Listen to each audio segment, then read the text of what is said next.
Hello friends, आप सभी का स्वागत है आपके अपने YouTube channel GK the knowledge में। इसमें हम आज बात करेंगे भीमराव अंबेडकर की।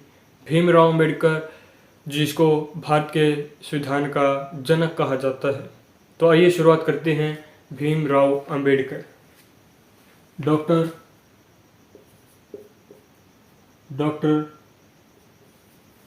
भीमराव अंबेडकर। डॉक्टर भीमराव अंबेडकर, अगर हम इनके जन्म की बात करें, तो इनका जो जन्म था वो 14 अप्रैल को हुआ था। 14 अप्रैल 1891 को हुआ था। भीमराव अंबेडकर का जो जन्म था 1891 को हुआ था और ये हुआ था महाराष्ट्र के रत्नागिरी में। महाराष्ट्र के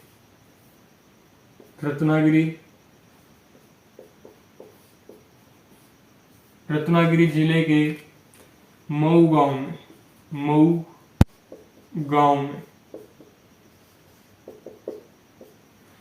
इनका जो जन्म है 14 अप्रैल 1891 को महाराष्ट्र के रत्नागिरी के मऊ गांव में हुआ था, जो हमारे भीमराव अंबेडकर जी का। और इनकी जो माता का नाम भीमाबाई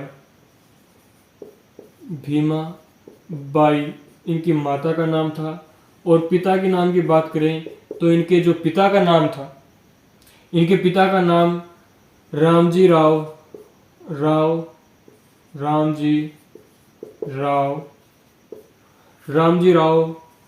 अंबेडकर। और ये सेना में सूबेदार मेजर के पद पर थे। सेना में सूबेदार मेजर के पद पर थे। ये सेना में सूबेदार मेजर के पद पर थे रामजी राव अंबेडकर और भीमाबाई इनकी माता का नाम है। इनके 14 संतान हुई थी इनकी। और 14 संतान हुई थी तो सिर्फ 5 ही जीवित रही। 5 में से एक थे डॉक्टर भीमराव अंबेडकर। 5 ही इनके व्यक्ति जो 5 ही इनकी जीवित रही संतान रामजी राव की और भीमाबाई की। तो 5 संतान जीवित रही, उनमें से एक थे भीमराव और 2 इनके बड़े भाई थे और 2 बड़ी बहनें। 4 इनके अन्य भाई बहन थे। 2 भाई थे और 2 बहनें थी। 2 भाई और 2 बहनें थी। और ये इनसे बड़े थे, दोनों चारों के 4 इनसे बड़े थे। अगर भाइयों के नाम की बात करें तो एक का नाम था बसंत राव, दूसरे का नाम था आनंद राव। अगर बहनों की बात करें तो एक का नाम था मंजुला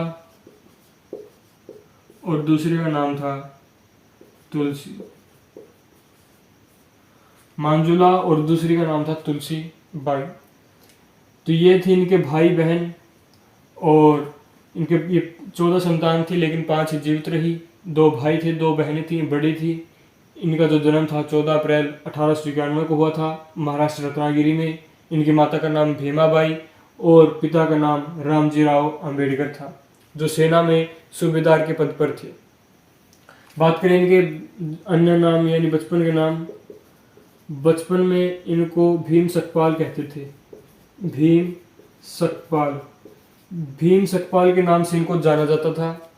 दूसरे अन्य नाम क्या है, ये इनको भारतीय संविधान का पिता कहा जाता है। भारतीय संविधान का पिता किसे कहा जाता है तो डॉक्टर भीमराव अंबेडकर को भारतीय संविधान का पिता कहा जाता है। इनको दलितों का मसीहा कहा जाता है। दलितों का मसीहा कहा जाता है क्योंकि उन्होंने ये बहुत ही ज्ञाता थे। अनेक इनको दर्शन शास्त्र के ज्ञाता थे। ये बहुत ही अच्छे पढ़े लिखे व्यक्ति थे, बहुत ज़्यादा पढ़े लिखे थे, तभी तो इनको संविधान का पिता कहा जाता है। दलितों का मसीहा इसलिए कहा जाता है क्योंकि उन्होंने जो सामाजिक कार्य अधिक किए थे। हालांकि इनकी ये बहुत सारे ज्ञानी थे, पढ़े लिखे थे, फिर भी इन्होंने जो है अधिकतर जो कार्य किए थे दलितों के लिए किए थे, दलितों के हितों के लिए किए थे, इसीलिए इनको दलितों का मसीहा कहा जाता है। और लोग इनको अब बाबा साहेब के नाम से संबोधित करते हैं।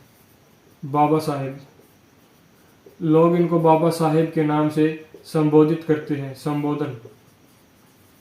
संबोधित करते हैं। इनके ऊपर फिल्म भी बनी हुई है, बहुत अच्छी फिल्म है। इसके अलावा बात करते हैं इनकी रचनाओं की।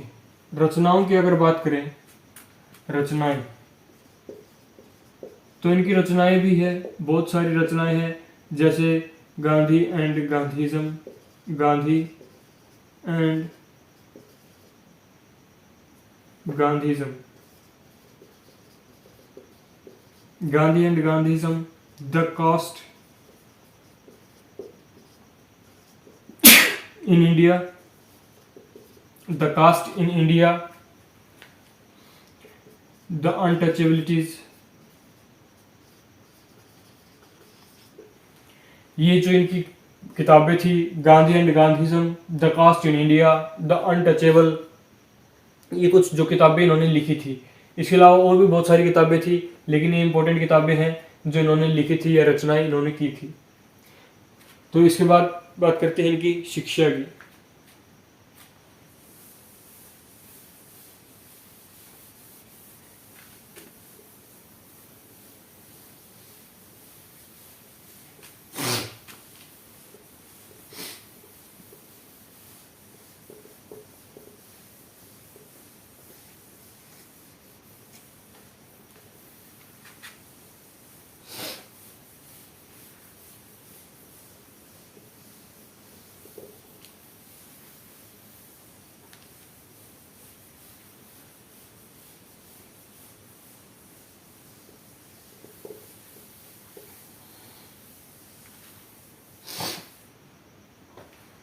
बात करते हैं इनकी शिक्षा की। तो ये जो भीमराव जी थे, ये महार जाति से संबंधित रखते थे। महार जाति यानी दलित वर्ग से संबंधित रखते थे। और उस समय क्या प्रथाएं थी कि दलित वर्गों को अलग रखा जाता था। उनको विद्यालयों में भी प्रवेश करने की अनुमति नहीं थी। विद्यालयों में, मंदिरों में, तालाबों में उनको प्रवेश करने की अनुमति थी ही नहीं। तो इस कारण, और ये कुशाग्र बुद्धि के व्यक्ति थे, ये बहुत ही कुशाग्र बुद्धि के थे, कुशाग्र बुद्धि के व्यक्ति थे, कुशाग्र बुद्धि के धनी थे। और कुशाग्र बुद्धि के धनी थे, लेकिन इनको प्रवेश की अनुमति नहीं थी दलित वर्ग के होने के कारण, क्योंकि महार जाति से थे। तो एक ब्राह्मण अध्यापक, जो मुख्याध्यापक थे, उन्होंने इनका एडमिशन करवाया। ब्राह्मण थे कोई, ब्राह्मण मुख्याध्यापक यानी प्रिंसिपल, ब्राह्मण मुख्याध्यापक ने दाखिला दिलवाया, दाखिला करवाया। लेकिन वहां पर कंडीशन रखी गई। कंडीशन ये रखी गई कि आप क्लास के अंदर न बैठकर बाहर से ही ज्ञान प्राप्त करेंगे। जहां पर जो अन्य वर्ग के लोग चप्पलें उतारते हैं, वहां पर आप बैठ के करेंगे। पूरा जो स्टाफ जो होगा उसको पानी पिलाएंगे, बेल बजाएंगे। ये तो इस प्रकार की कुछ कंडीशन रखी गई थी। तो उन्होंने स्वीकार किया और पढ़ाई शुरू की। और प्रथम श्रेणी से इन्होंने अपनी प्रारंभिक जो शिक्षा थी वो पास की। उसके बाद ये उच्च शिक्षा के लिए, उच्च शिक्षा करना चाहते थे। तो उच्च शिक्षा के लिए इनके पास पैसे नहीं थे। उच्च शिक्षा के लिए इनके पास पैसे नहीं थे, पैसा नहीं था। तो इनके पिता ने अपने घर की जो परात होती है, परात, बड़ी सारी परात को गिरवी रख दिया था इनको पढ़ाने के लिए। और इनको गिरवी रख दिया। तो एल्फिस्टन स्कूल में फिर इन्होंने दाखिला लिया।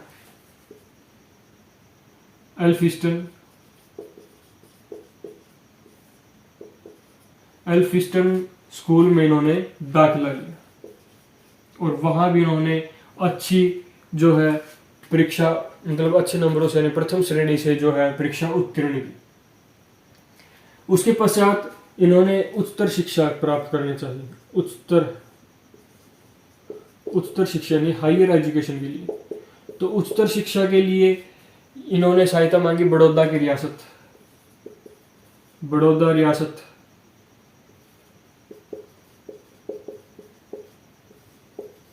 कि महाराजा से, बड़ौदा रियासत के महाराजा से सहायता मांगी और सहायता में इनको मिला, सहायता मांगी और इनको 25 रुपये प्रति महीना, 25 रुपये पर मंथ छात्रवृत्ति मिलेगी और 100 रुपये इनको दिए गए अपनी कॉलेज फीस जमा के लिए,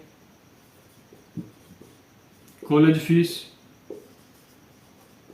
व किताबों के लिए।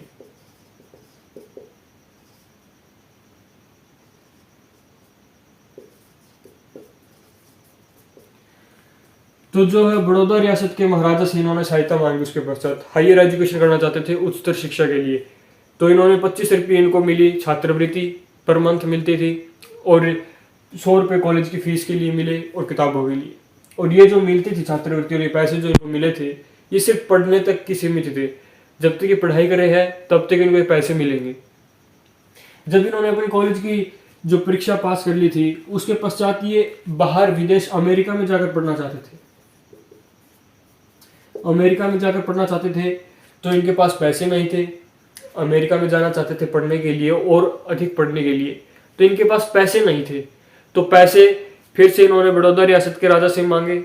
तो उन्होंने एक शर्त पर इनको दिया, एक एग्रीमेंट साइन हुआ कि मैं आपको पैसे तो दूंगा लेकिन आपको वापस पढ़ाई करने के बाद यहाँ पर आना होगा और 10 सालों तक यहाँ पर अपनी सेवाएं देनी होंगी, बड़ौदा रियासत में अपनी सेवाएं देनी होंगी।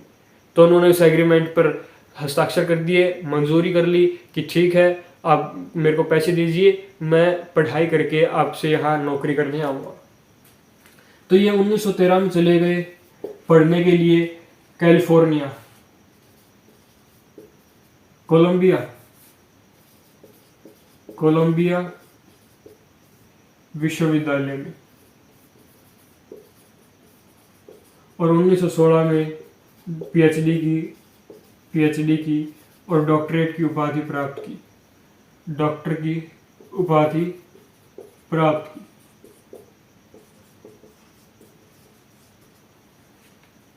तो कोलंबिया विश्वविद्यालय में पढ़े, 1913 में गए और 16 में इन्होंने पीएचडी की और करके इन्होंने डॉक्टरेट की उपाधि जो थी ग्रहण की।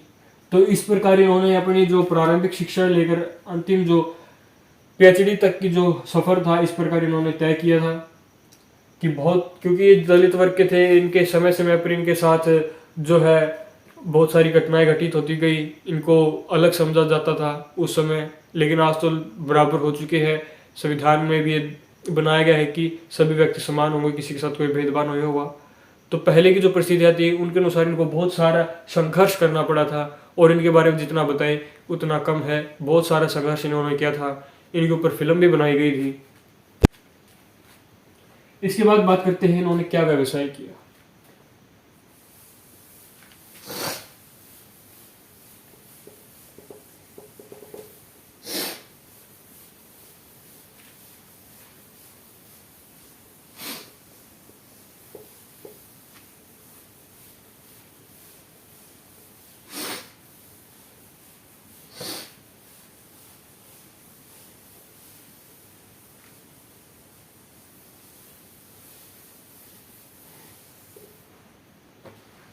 अगर इनके व्यवसाय की बात करें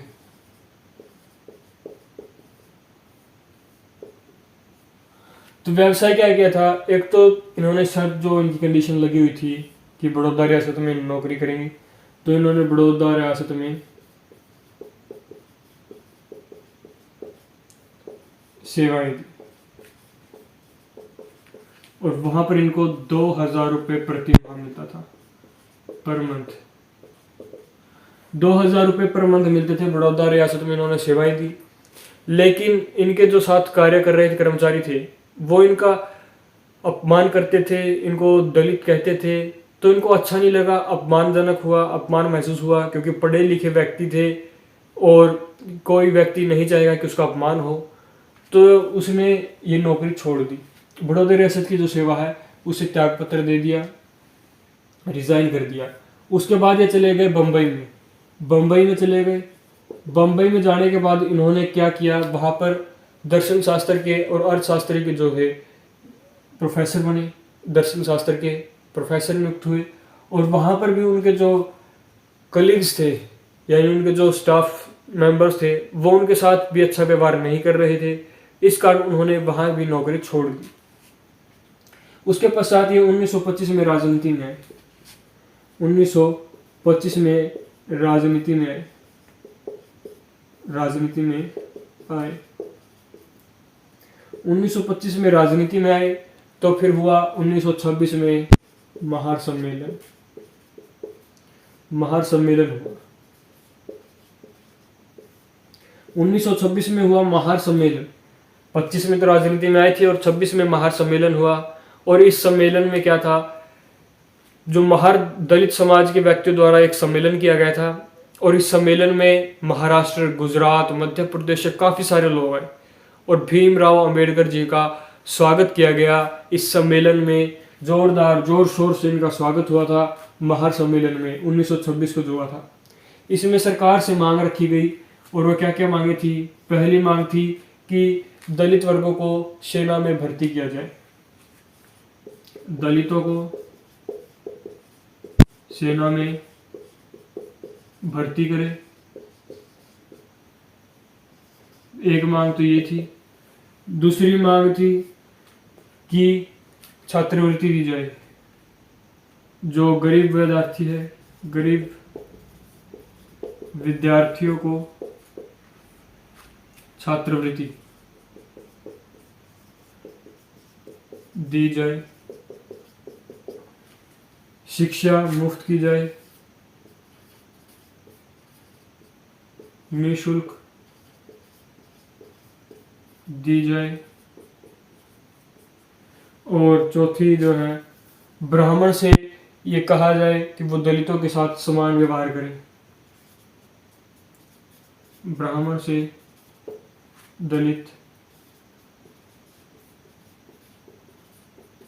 समान व्यवहार हो।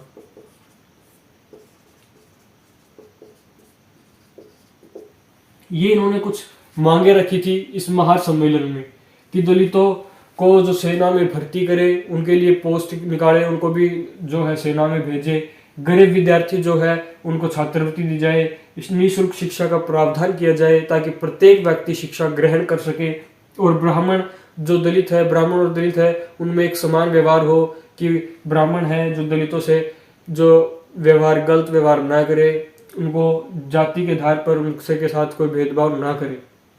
तो ये मांग की गई थी महार सम्मेलन में जो 1926 को हुआ था। और इस सम्मेलन में जोर शोर से भीमराव जी का स्वागत किया गया था, अभिनंदन किया गया था और 1925 में राजनीति में आए थे। उसके पश्चात बात करते हैं सांप्रदायिक पंचायत की।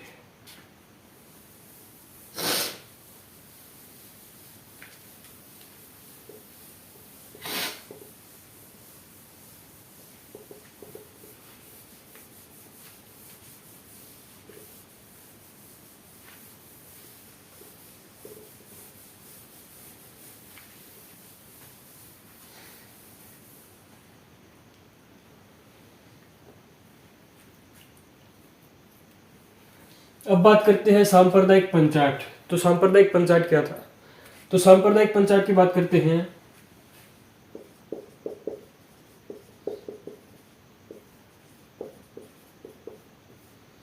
सांप्रदायिक पंचायत ये 1932 को आया था।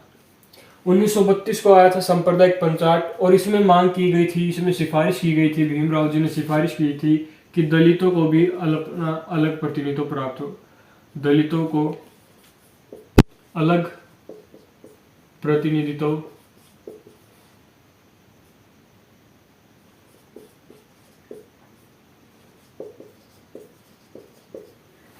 दलितों को अलग प्रतिनिधित्व की मांग की गई कि उनका जिस प्रकार सिखों और मुसलमानों को अलग प्रतिनिधित्व प्राप्त है, उसी प्रकार दलितों को भी अलग प्रतिनिधित्व प्राप्त हो, इसकी मांग की गई।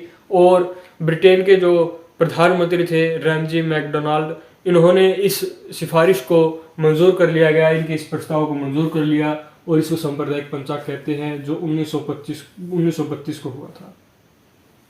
और फिर पूना समझौता हुआ। पूना समझौता 1932 को। पूना समझौता ये भी 1932 को हुआ था।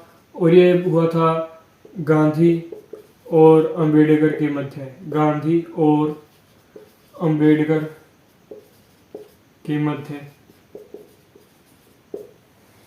पूना समझौता हुआ 1932 को, गांधी व अंबेडकर के मध्य हुआ था। इस समझौते में क्या था, जो गांधी जी ने क्या है, ये सांप्रदायिक पंचायत का विरोध किया। सांप्रदायिक पंचायत का विरोध किया तो मरण अनशन पर बैठ गए।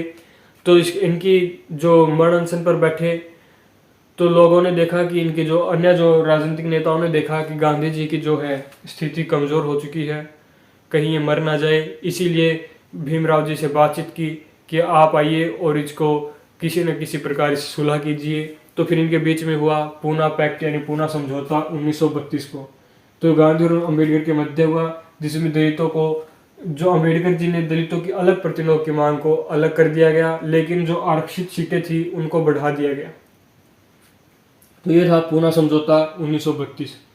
इसके अलावा बात करते हैं उन आम चुनाव की। 1952 में आम चुनाव हुए, इसमें इन्होंने भाग लिया। इसमें क्या लिया, भाग लिया। भाग क्यों लिया, ताकि दलितों का जो है उचित प्रतिनिधित्व हो सके, दलितों को भी एक पहचान प्राप्त हो सके। दलित व्यक्तियों को उनको पहचान दिलाने के लिए 1952 के आम चुनाव में भाग लिया, लेकिन वे विजय न हो सके, असफल हुए, असफल रहे,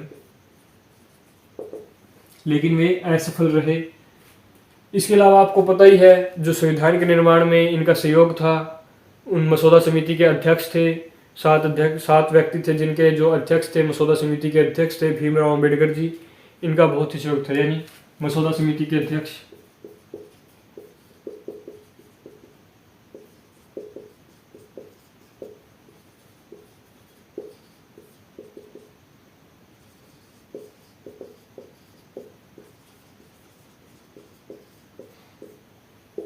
मसौदा समिति के अध्यक्ष थे भीमराव अम्बेडकर। इन्होंने मसौदा समिति के जो ड्राफ्ट तैयार किया था संविधान का, और अंत में एक प्रस्ताव पास किया था, the constitution is settled by the assembly be passed. उसके बाद जो हमारा संविधान बनकर तैयार हो गया था, और उस मसौदे में जो 395 आर्टिकल, 8 अनुसूचियाँ और 22 भाग थे। तो ये था मसौदा समिति। और इसके अलावा आम चुनाव में खड़े हुए 1952 में, लेकिन असफल रहे। बात करते हैं इनके विवाह की। इनके बारे में जितना बताएं उतना थोड़ा है, बहुत कम है, क्योंकि कहने के लिए इनके पास बहुत है। बहुत संघर्ष किया था, तब जाके ये भारतीय संविधान के जनक और दलितों के मसीहा कहलाए थे। तो इनके बारे में जितना बताया जाता है थोड़ा है। और हम बात करने जा रहे हैं इनके विवाह की, वैवाहिक जीवन। विवाह इन्होंने 1906 में किया था रमाबाई से। रमाबाई से 1906 में किया था, लेकिन इनकी मृत्यु हो गई थी 1937 में। 37 में मृत्यु हुई। तब ये अकेले रहने लगे। तो जो इनकी डायबिटीज के पेशेंट थे, मधुमेह के पेशेंट थे, तो इनको अस्पताल में ले जाया गया। और अस्पताल में जाने के पश्चात वहां पर इनकी भेंट हुई शारदा किशोर से, शारदा कबीर से। शारदा कबीर से इनकी भेंट हुई, तो वहां से इन्होंने अपना दूसरा विवाह आरंभ किया, और 1947 में जो है दूसरा विवाह किया। और जो शारदा कबीर थी, ये उच्च वर्ग की थी, यानी ब्राह्मण थी। और इन्होंने इनके साथ दूसरा विवाह किया, और ये सोच रहे थे कि इनके साथ विवाह करके जो है समानता ला सकते हैं, लेकिन हुआ इसके विपरीत ही। लोगों में समानता आने के बजाय आक्रोश बढ़ गया था, और लोगों के आक्रोश और राजनीतिक जीवन से परेशान होकर उन्होंने क्या था, बौद्ध धर्म अपना लिया। बौद्ध धर्म अपनाया 1956 में, अक्टूबर 1956 में इन्होंने बौद्ध धर्म अपना लिया था। इन्होंने कहा था कि मैं भले ही हिंदू धर्म में पैदा हुआ हूँ, लेकिन मेरी मृत्यु बौद्ध धर्म में होगी। तो इसलिए उन्होंने बौद्ध धर्म को अपना लिया था। बौद्ध धर्म को अपनाया अक्टूबर 1956 को, और इनकी मृत्यु हो गई थी इनकी मृत्यु जो हुई थी वो हुई थी, मधुमेह के पेशेंट थे और पेशेंट की जो इनकी बीमारी थी बढ़ती गई और बीमारी के कारण जो इनकी मृत्यु हो गई थी दिसंबर 1956 को इनकी मृत्यु हो गई, ये संसार से विदा ले चुके थे। तो ये था भीमराव अंबेडकर के बारे में। आई होप आपको ये वीडियो पसंद आई होगी। अगर ये वीडियो आपको पसंद आए तो लाइक शेयर सब्सक्राइब करना ना भूलें। धन्यवाद। जय हिंद।